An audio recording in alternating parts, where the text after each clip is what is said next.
Is on Yes, we're live. Welcome. Hi, guys.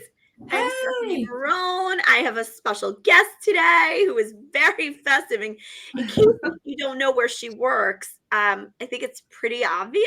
So, Jessica, why don't you introduce yourself and tell us a little bit about where you work? Because, Sure.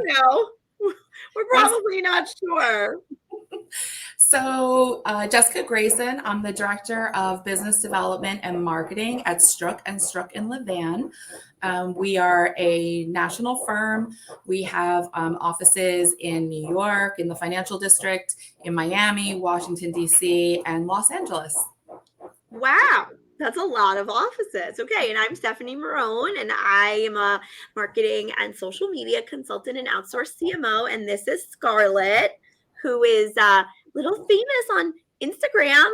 You can follow her and her sister at Lucy Scarlett Frenchies, and you should definitely connect with me and Jessica. But don't send us like a request and then like try to pitch us to like get a Dunkin' Donuts franchise, which is like what I've been getting lately. Or the person was like, Stephanie, do you need help with social media marketing? I'm like, dude, no. Just the best LinkedIn request I got was somebody sending me a job posting, like a recruiter asking me if I was interested in a particular job that I would be perfect for. And it was the job I had just quit, which I love. So, okay. So do you want to say hello and then go back downstairs? I mean, down. Okay. Bye, Scarlett. Okay. Hi, Scarlett. You just got a puppy. So tell us about your puppy. Sure. So we just adopted, come here, see if she'll come back. We just adopted a 2-year-old mini golden doodle from a golden retriever rescue. We lost our golden, he was 11, over the summer. And I filled out the application because, rescues, they can sometimes take a long time. And I just wanted to be ready.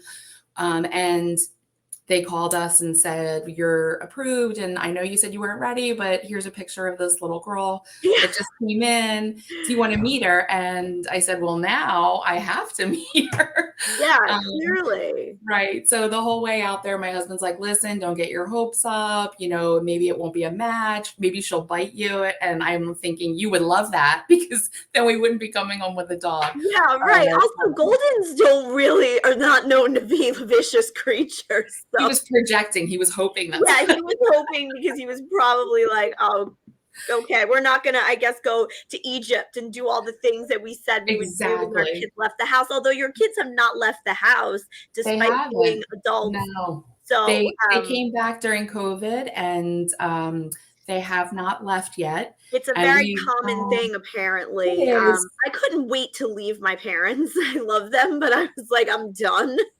But now this new generation is very different, and they don't want to leave they don't want to leave the house. So it's a good thing you didn't turn their rooms into like an exercise room or something. Or like immediately downsize. I think the difference is that they actually moved out. So they had the experience of living like at college or an apartment. Yeah. And then when they came home, they were like, meh.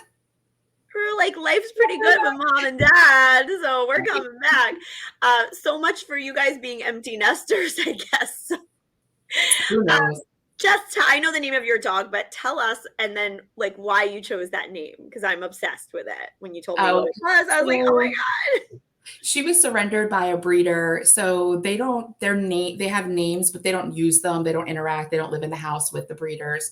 So she was just Emily number 6. But she didn't know her name. So we immediately renamed her to Stevie after Stevie Nicks, my just favorite female artist of all time. And she clearly knows her name. She embraces it. Definitely, I think, has the essence of Stevie Nicks.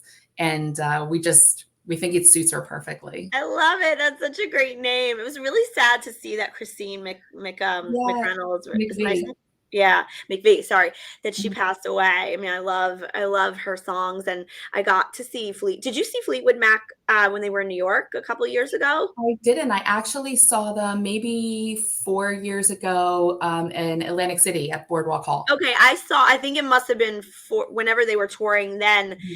I saw them at Madison Square Garden, and oh my God, crazy story. My boyfriend at the time, he's not my boyfriend anymore, thankfully, wouldn't listen to me and wanted to buy tickets on StubHub. And I was like, okay, if you do it, just make sure you get an electronic ticket. He's like, no, like I'll get the paper ticket. Well, we get to MSG and it was a fraudulent ticket. Oh no. And we were like, no, we had like bought them months and months and months ago. So we go to like the desk and they were like, well, we have a few tickets that we hold, but they're not good. And they were not good. But I didn't care. I didn't want to go home, I was No, like, you're lucky. it was on my bucket list to go see Fleetwood Mac. So they Did definitely. they have Lindsey Buckingham? Because like during that tour, I think like halfway through he got fired from the tour. So I got the Fleetwood Mac without Lindsey Buckingham. He Yeah, wasn't you there. know what? I don't remember, but I'll Google it. I was just at MSG for 2 nights. I'm a big Dave Matthews fan. We were talking about this yesterday. Kevin was on yesterday, Iredell, and I literally spent a whole weekend at MSG like 2-3 weeks ago, and I think I might have been like the oldest person there because like the people next to me, they were like, oh, how'd you get these seats? Or did you pay a lot of money for them? I'm like, no, I've been in the Dave Matthews fan club for the last 22 years. So the guy was like, so you joined when you were 7? I'm like, yeah, sure. Like, That's surprising. I would have expected an older crowd, right? Like I would have expected yeah, everybody to be like our age.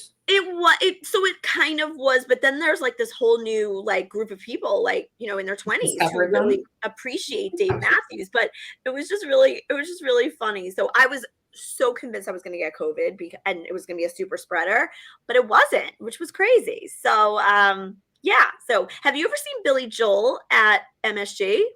Not at MSG. I saw him at Citizens Bank Park in Philadelphia. Okay. Yeah. I don't know if anyone out there, I'd love to know.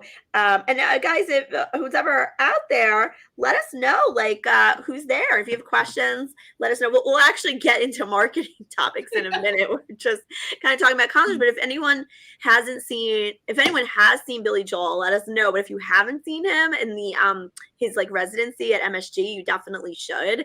Although be prepared that he plays the same songs every time, Right. which is fine if The you like. classics. It's what you want to hear anyway. Exactly. But Okay, I tell you, I was going to go see him, but I had just bought tickets for the Bruce Springsteen on Broadway, and I couldn't bring myself to also buy the Billy Joel tickets like that close together because the Bruce was once in a lifetime, especially at that price point. But I have to say, the best show I've ever been to. I can't believe you got tickets for that because I couldn't. Also, Bruce is coming back in 2023 to New York to a lot of places.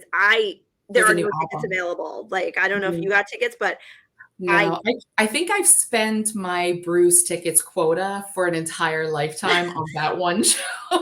So. I saw him several years ago. He was at Giant Stadium, and then he also was at the Barclays Center, and I literally had the worst seats. The Barclays Center, oh my god, it's so funny. The Barclays Center, like you think like seats in the 200s will be okay because at MSG they're okay, and at Giant Stadium, the 400s are bad, right? So you get a ticket in the 200s, and then you go there and you're like, oh my god, I have vertigo, like I'm literally gonna die. A friend of mine fell. It is so steep. So for anybody who's been in the Barclays Center, it's so steep. Anyway, okay, let's get into marketing. So Jess, you said you work at Struck. I love Struck. I did some work for Struck. It's amazing. We love your CMO, CMBDO, Trish Lilly. Hello. She was supposed to be with us today, but she had to take her granddaughter to the dentist. So that takes more precedence over this. So tell us about what you do there, how long you've been there, and any fun stuff you're working on right now. Struck is, I think, ahead of the curve in a lot of ways with regard to the cool things you guys do marketing wise. And I know that firsthand, having worked with you guys before you were there. But yeah, so tell us a little bit about what you do. Sure. So I joined the firm in February of this year, which I cannot even believe means it's almost a year that I've been here. It has flown by, and we have a great team at Struck. And as you mentioned, Trish, our CMBDO, who creates a really fun culture and marketing initiatives because we're able to do kind of the more innovative or fun things that sometimes you're not able to do in the legal industry because it's a little bit stiffer, than you can Really? get No. creative in other marketing and other industries. So we're very lucky in that we have Trish with these visions, who is like outside the box and like, let's go crazy and think of some fun things. So one of the fun things we're working on right now is our latest iteration of our real estate fast forward.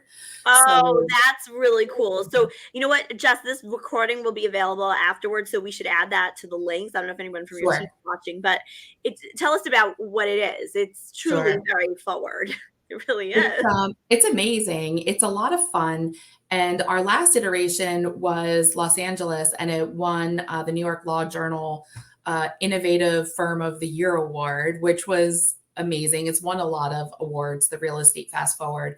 But it was the conception came during COVID as a way to connect with our real estate clients in just a different way than we ever have before. And you can't go to conferences and grab coffee and dinners and all the fun things that we used to Yeah. do. So they created these little microsites, or like little metaverses, where we started with New York, and you're downtown and you're driving along and you see the skyscrapers, and you can click on our digital assets that would lead you back to our website for our practice brochures and different deals. And the first iteration was great. I was like so excited. I didn't work at Stroke at the time, but I was excited to see it, Yeah. both behind the scenes and then when it launched.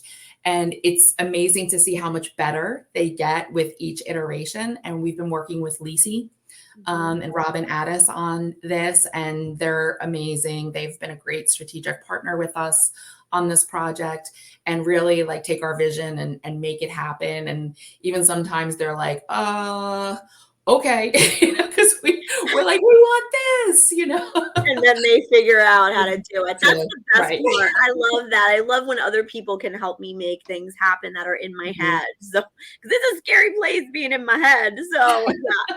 So that's awesome. So, if people want to find it, they can go to the website. It's on the homepage, I think, right? One of the On tiles. our real estate page, yes, Okay. there's a real estate fast forward. And with this iteration, we're going to have a new microsite where it'll have New York, Los Angeles, and Washington, D.C. is the one that we're going to be launching next. And then Miami will be our final destination Oh, okay. in this project. So that's something that's very fun that we've been working Yeah. on. But of course, it's end of year. So we're working on partner business plans for 2023, which I always like because it's strategic thinking and brainstorming. And, as things have looked differently, obviously, for the past couple of years, now we're looking at a recession next year, kind of an unstable market next year. So kind of thinking through, different strategies and how we can, work our business plans around that. But that's always, I don't know, I always like that Yeah. exercise, sitting down with the partners and helping them create their strategic plans, and then helping that inform the practice group plans, and then mapping out, what next year looks like. So yes, so we have a lot of events, end of year holiday parties that we're organizing, client gifting. Yeah. It's like this month goes by like that. I know. It's crazy. It's What's your tell us about your holiday card this year?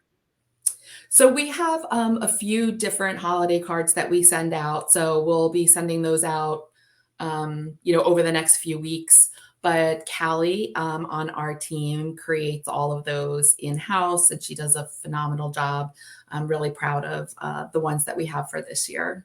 Awesome. Okay. So you didn't actually tell us what your title is and what you Oh, actually do. So tell us. so I'm the director of business development and marketing. Okay. So I'm Trisha's number two, Okay. and I work with our Martech team, communications team, business development team, marketing, events, digital media, our PR partners, You do everything a under. lot. You're doing a lot.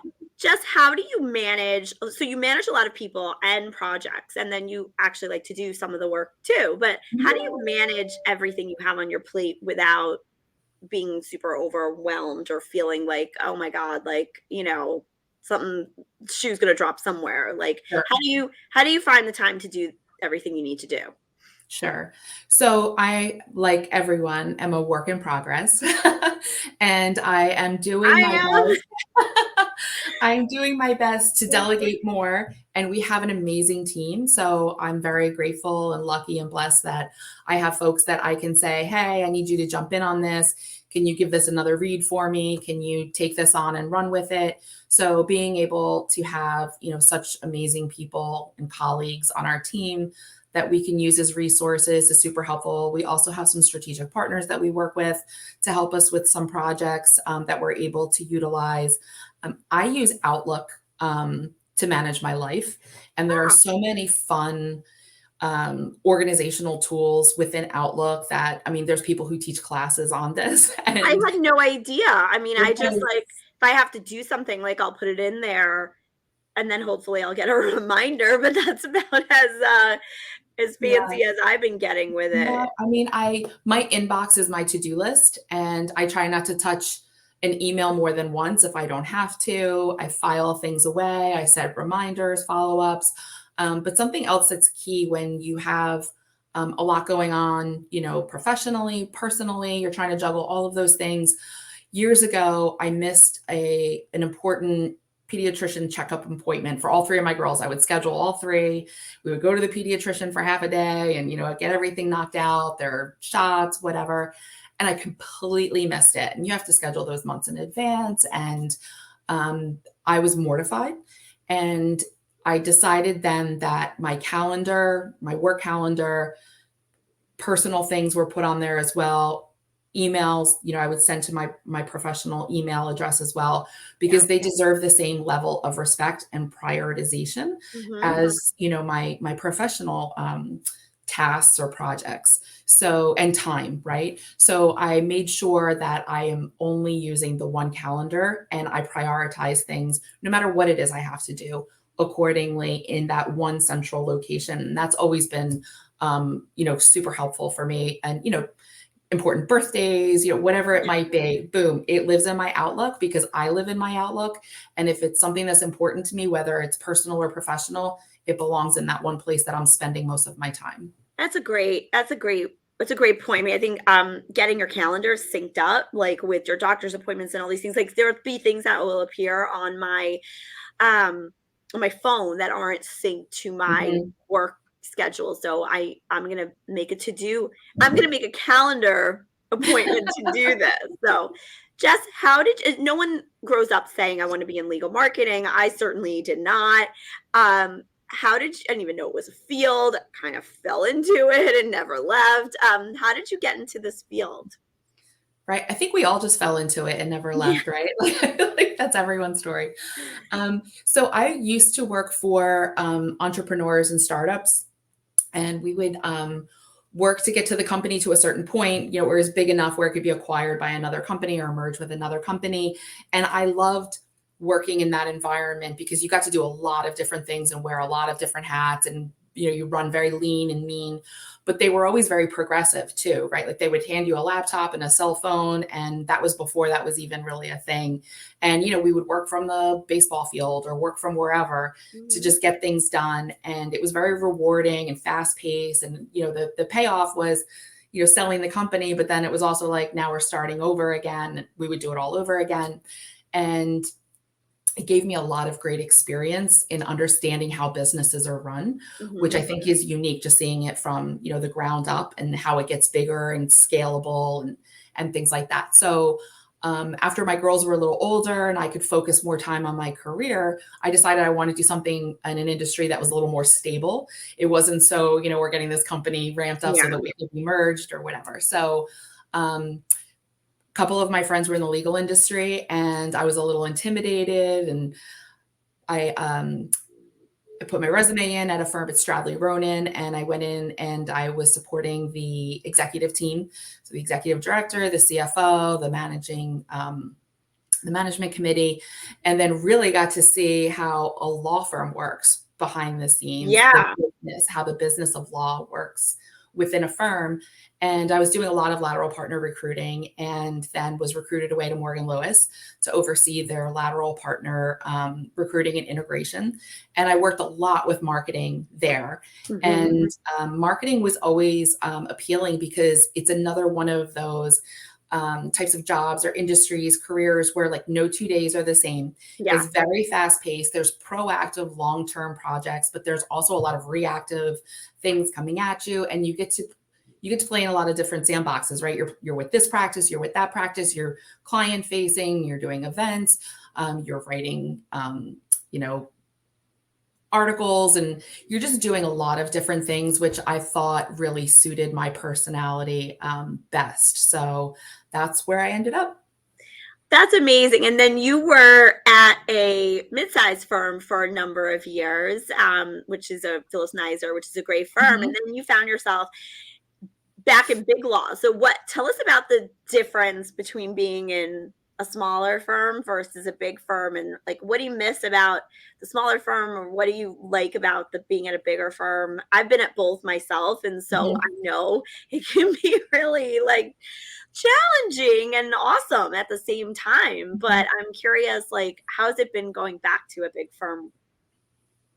So, yeah, I love Phillips Nizer. They're still, very dear to my heart. I talk to them all the time, and I'm definitely one of their biggest cheerleaders. They're an amazing firm.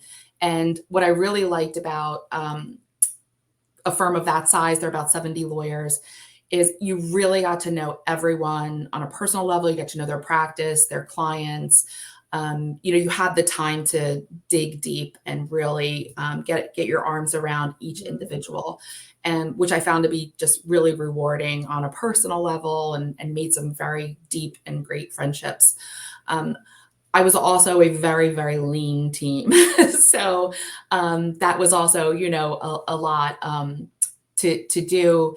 And maybe you don't have as many resources to do the fun stuff like you would, like with a real estate fast forward Yeah, or there something. would be no real estate fast forward because you're just trying to get through like Yeah, every it's difficult. request on Yeah, your plate. it's a different marketing plan or initiatives depending upon the firm Yeah. and the size and the practices and the clients and things like that.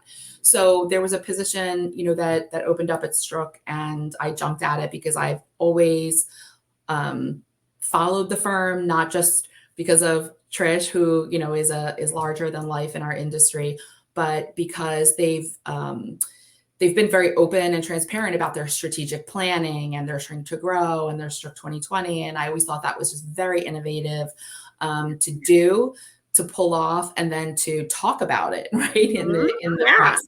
So I always followed them and found them very interesting. And when this position opened up to work at Strook and then also work under someone like Trish, who I was going to learn from, who was going to challenge me, who has been around longer than I have, and I could learn from her, was an opportunity that I was really excited for, and it happened to work out, which I'm very grateful for. I know, it's awesome. So, Jess, what's on your plate for like what are some of the big things other than real estate fast forward? Like what are some of the things like you're thinking about for 2023, and what are you excited about?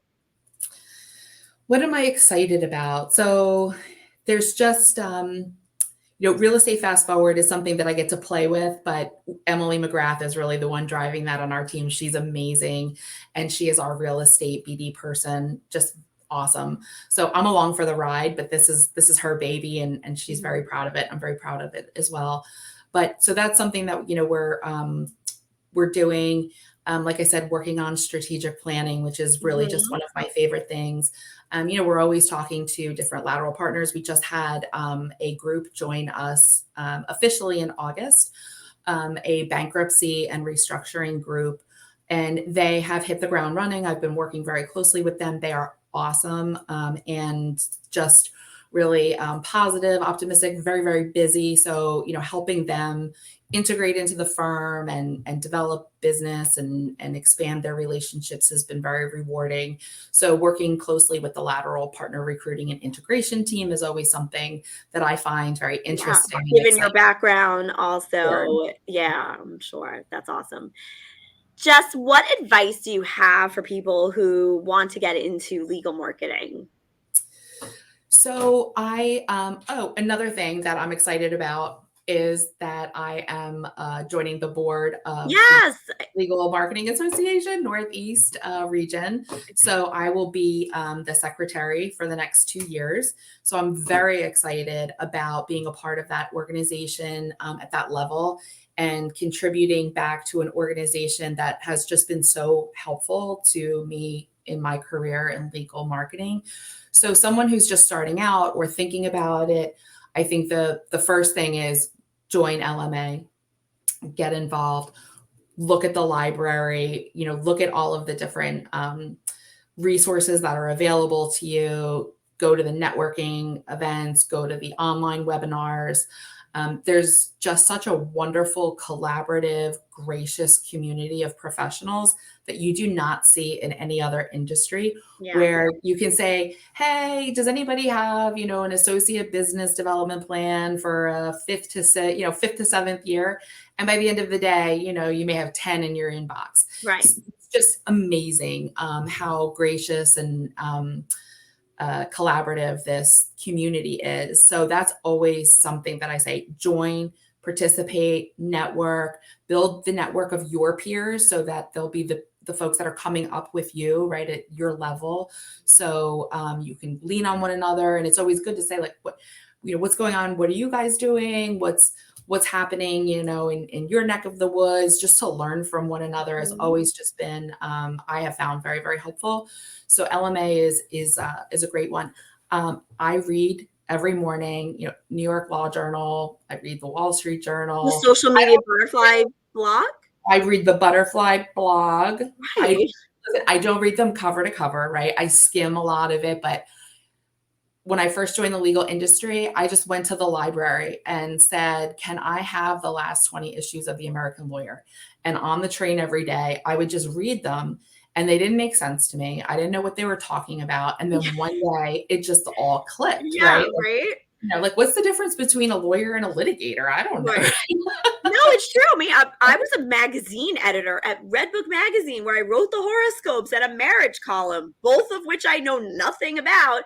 And then I was fish out of water at Paul Weiss as a writer editor. And I was like, I don't know. Like, I did the same thing. I read every practice description and educated myself. And I think that's really important. Luckily for most people today, you don't have to get the hard copy. You can read it on your phone. Although I really like a hard copy, being a magazine person, like, and a book person, I prefer the actual substance of it. So I agree. By the way, we would have never met if it hadn't been for LMA and our connections in common. Trish probably is how we got in touch with each other, but we talk very often.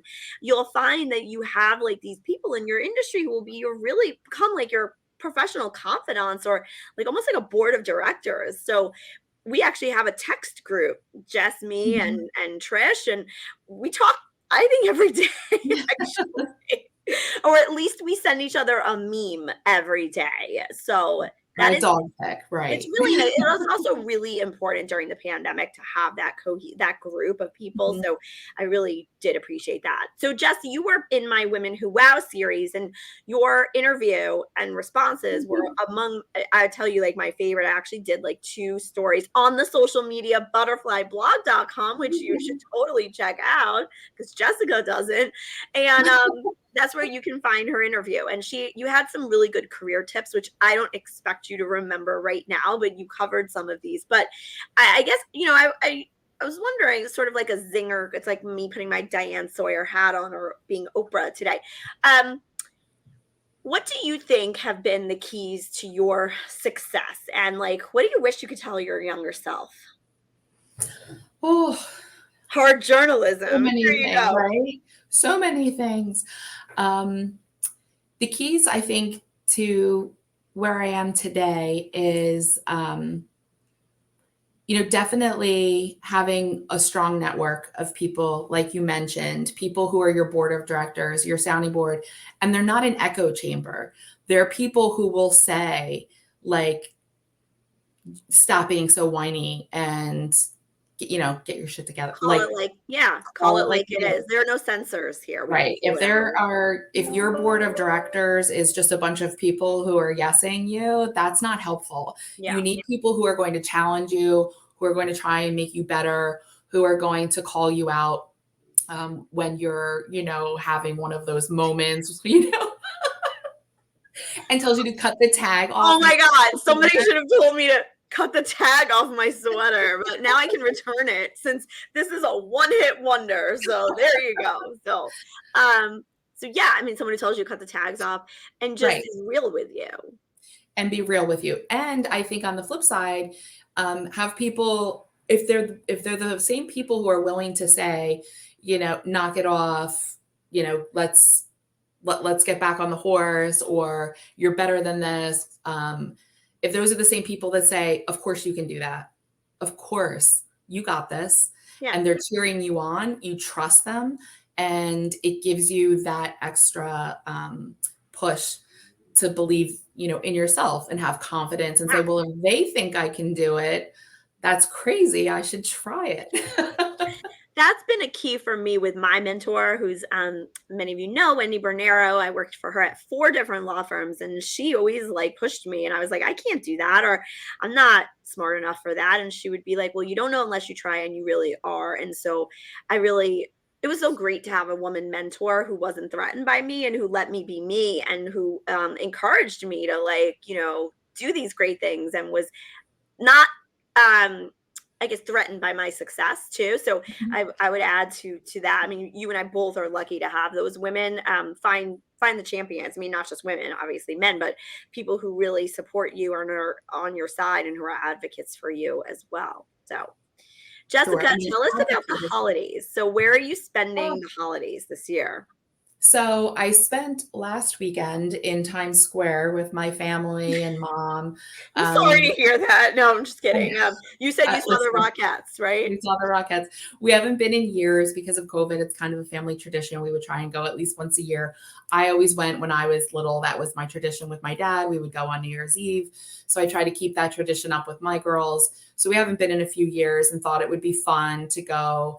And then I thought it would be fun to stay overnight in Times Square so that we could do, the Bryant Park and the tree and other stuff. You should Herald go to the Square. Bryant Park Market, guys. If you have, we were literally talking about this before we went live. I was there last night. There's so many little vendors and great little things, and you can ice skate, get hot chocolate, get a spiked hot chocolate. It just feels very holiday, and I love it. So Definitely gets you in the mood, and Herald Square outside of Macy's, like, just those windows are so beautiful and it's so nostalgic. So we did that this weekend, and it was very crowded. The crowds are definitely back to pre-pandemic, like New York. Yeah.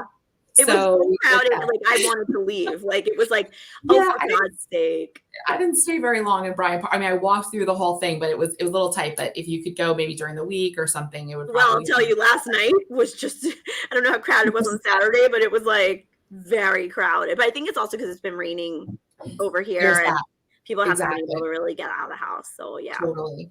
So I live in New Jersey, kind of close to Philadelphia. So I'll probably go over there and do their Christmas village that they have at Love Park. The Comcast Center or Xfinity Center has like a light show that they do, and City Hall has a light show. So I always try and do that. And then I am going to try and put up my tree this weekend, and because I haven't done that yet. I went fake during the pandemic. And also, Jess, something about me is like, I can be smart, like when it comes to book smart, but not common sense smart. So I always do the tree, the lights the wrong way. So I wind up with the innie, not the outie at the bottom. Bugs, right. Yeah, so guess what? An innie doesn't go into the wall. And so it's really awful when you have to take all of the lights down, especially on a real tree when like there's just tree debris and whatever. So I've given up. So I bought a pre-lit tree. It's not the same. It's not as full. It doesn't smell great. But whatever. And in New York City, there was a tree shortage because they weren't letting the folks from Canada come in and set up shop in New York City. So you couldn't really get a tree over the last few years, or you would have to pay like a premium. So I have a fake tree and I'm not happy about it, but I did put it up November 1. So it looks great. Thanks. So, okay, you're going to get your tree, put it up, do all those things. Yes. Jess, what's your favorite holiday movie? Let's see. I mean, I think it's a tie between Christmas Vacation Oh, and Scrooged. Have you seen that one oh with Jim yes, yes, Varney? yes, yes. Those are both great. Also, though, Just Friends, right? Was that the one with Ryan Reynolds and he goes home for the holidays? That's Yes, a good one. that is a really good one. Yes. What about I love Actually. I think that's That's a good technically one. considered a holiday movie. And I also like love Elf. I mean, it just makes me crack up like That's a good every one. time I say it. What about holiday song?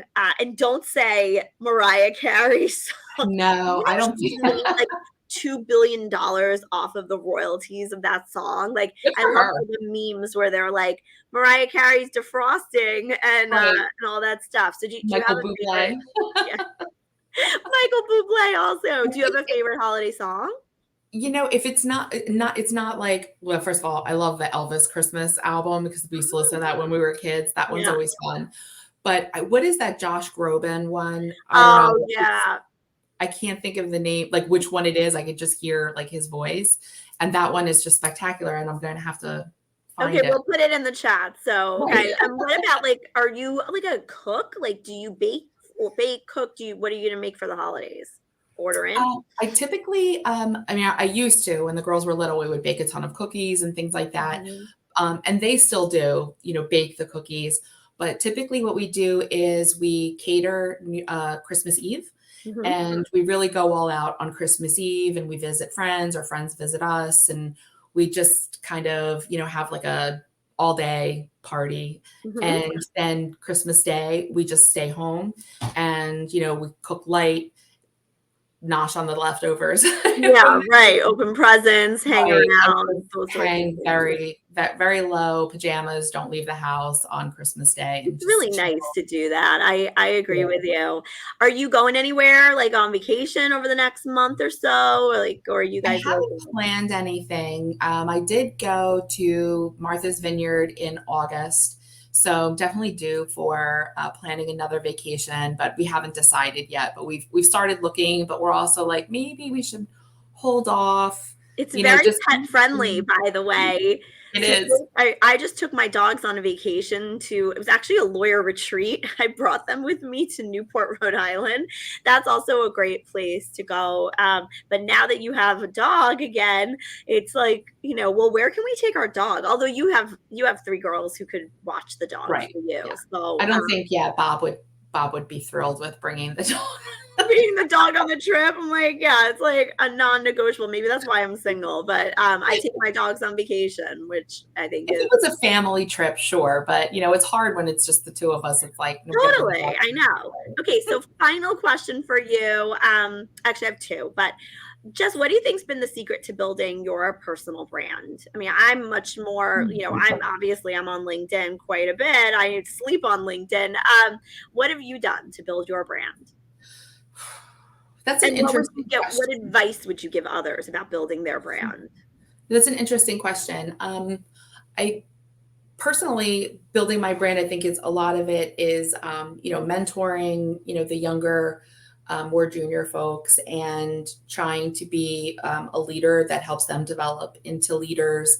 And I really enjoy seeing success, and them being successful either within the same organization or moving on, and moving up the ladder in their own right. So being the best leader I can be is something that's very important to me. I'm certainly active on LinkedIn. I'm not as active as I should be. But I'm also try to participate in LMA and like nominating committee, professional advocacy Which is committee. a great way, by the way, to get to know people and build your brand as long as you do a really good job on those committees. Because if Right. you don't, you can really, I never wrote so much as I did when I was on the professional advocacy committee, but that was fun. I mean, it was published in yeah. different It's publications. a lot of work to It- volunteer also. So it's not of the faint of heart. You really need a supportive employer and you need to make the commitment. I mean, so I actually was secretary of the Northeast board several years ago. So you can call me for any tips. But I will tell you, it's a lot of note taking and you got to pay right. attention and you really have to listen. And if you don't, like, you got to keep the minutes. Like, you're a great person for this. I know you're going to be awesome at it. Me, I'm like, oh man, like I gotta write them all up. But it's if you make the commitment to a professional organization like that, you're really making a commitment. And it's great you have an employer that supports you in doing that. Totally. I'm very I grateful. think it's good for the firms too, by the way. So for anybody out there whose firm is like, well, we don't want to take the person away from this, like, or it's time away from their work, guys, the more visible your people are within the organization, you never know what could come of it. Invitations for your lawyers to speak at conferences, maybe even, you know, an award kind of thing, just like being in the know. It's good for the firm too. So it's good Absolutely. optics. And also speaking on panels at, Legal Week or Yeah. LMA or, other places has also been something that's helped me build my own personal brand. I saw you speak once and I was like, wow, she's Oh, really awesome. So, and you were the highest, oh, we should mention this. Jessica and Gina Rubel were the highest rated session of the LMA Northeast Conference in 2019, the one that I was very lucky to co-chair. And Jess just found out about that when we were going over a document. She's like, was I really the highest rated session? And yes, I sat in your session. It was awesome. I'm So, sure that was all Gina because she's phenomenal. But that was just another awesome way of connecting with people that you don't get to work with, right, in a yeah. formal setting most of the time. And you get to collaborate on these projects together, for a couple of weeks. And, being a moderator is always fun because you get to kind of project manage it and, keep everybody going, keep the I love conversation that too. going. Yeah. It's great. It's And a great way to meet people. it Encourage really lawyers to do this, guys, too. It's like, for all the money we spend on sponsorships, it never hurts to ask if you can also have a speaking role. So it's just, sometimes we just have to ask. absolutely. No, I've built some really great relationships with people that I never would have met Would have otherwise. met, right? Yeah, it's awesome. Jess, what's your favorite condiment? It's probably spicy mustard. Oh, that's a good one. I like that a lot. I'm It's going to go with a truffle aioli. yeah, that's a good one too, but What's it your depends. what's your bagel order? Um, when I'm eating bagels, I get an everything not toasted with chive cream cheese. Oh, I'm on a bagel kick right now. So these are the I'm trying to be good. hard hitting journalism questions here at the end. And Jess, do you miss being in the office? Like, or do you like how often are you going to the office? And like any keys for like success from working from home? Sure. I mean, I do like going to the office. I mean, I don't like the commute, but who Yeah, does? I mean, I don't think anybody does. But I try to go in, 2, 3 days a week. And it's really important because our team, a lot of them are junior. So I think that for them specifically, it's very important to be in the office because it's just so much easier to say, come sit next to me and like, let's go through this document together. And you see how the Yeah, spacing is off and you see how this font, it could be a little tighter. It's just easier to do that in person. And then also those opportunities where you could say, hey, come in here and listen to this conference call. Like, don't say anything, but just listen. right. So that Yeah. you can hear like how, business is conducted or how things are done. Or where you're negotiating maybe with a vendor, they can just listen to hear like how those conversations go. So I think you miss out on those opportunities when you're not together. And you're also building relationships on a personal level, right? You can stop by, how are It's things true. going?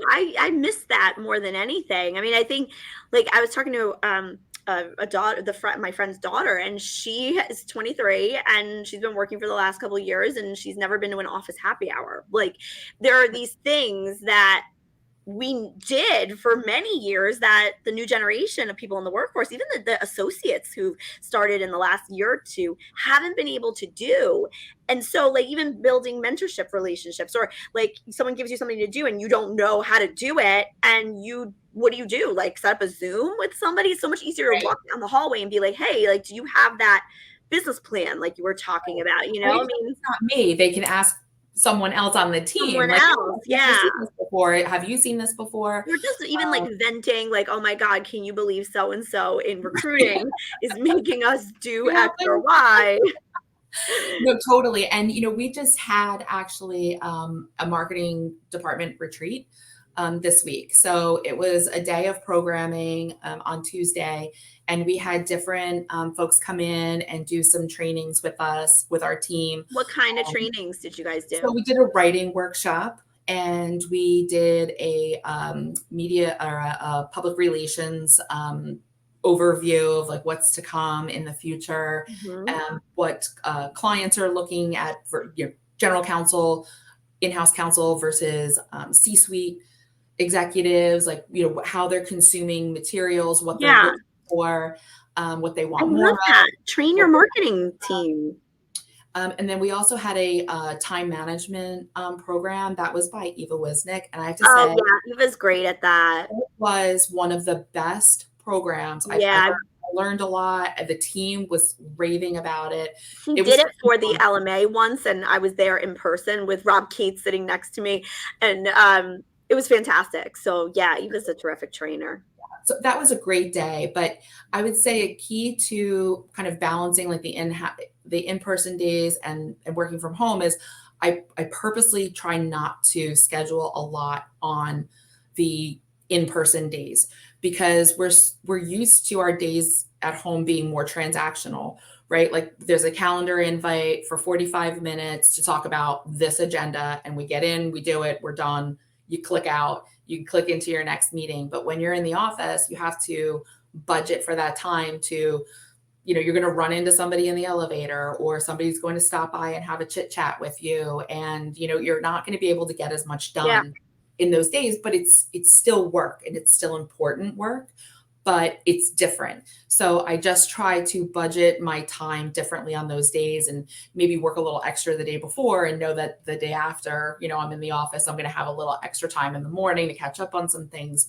But I think just making sure you're budgeting the time for the chit chat or the check-ins or the drive-bys is important, because that's why you're there and doing those in-person days. If we all go into the office and then just sit on Zooms, like, what are we doing? no, I know. Or another a big frustration for me, like several months ago, I had a client that wanted me to be in the office, but none of the lawyers were in the office, and so I was I'm like, "Well, here. why am I here?" And it was really frustrating. So it's a real opportunity to make those relationships, to see your colleagues. And I was a one person shop there, so it wasn't like I was with my colleagues, but to the Exactly. extent that you can get off the Zoom and be meeting people, seeing people, building relationships, like absolutely do that. So Jessica and I will both be at the Legal Marketing Association's New York holiday party tomorrow, which is from 1 to 4. It's actually in Times Square, I think, or close to it. Close. I think it's a little closer to Bryant Park, maybe. Oh, great. Maybe we could go look at Bryant Park again. Jess, Yeah, maybe we can go ice skating. I might die, sure. but let's Who needs go. ankles, right? Yeah, it'll be cool. So we hope to see you guys there. I Yes. can't wait to see you, Jess, and Can't wait happy to see holidays you. to you. And I'm so glad Thanks you're for with having me. me. Thank you so Yeah, much. thank you for having me. Guys, next week we've got tomorrow. I'm taking a break from this to the holiday party, although I might broadcast from there. Who knows? I'm going to have Brenda Meller and Melanie Lipman joining me, and then a whole group of lawyers joining me on one other day. There are definitely more days left in December, so I'll be around if you guys want to join this, or don't. You can watch the replay of this. So you'll be able to watch this later on as many times as you want. It would be great to watch this if you're having trouble sleeping. Not Jess's part, my part. So happy holidays, Jess. Thank you so much. And connect with Jessica on LinkedIn, and also take a look at the socialmediabutterflyblog.com for Jess's profile of That's her great. Winning the Wow profile. So thanks, guys. Thanks, Steph. Happy holidays. Happy holidays.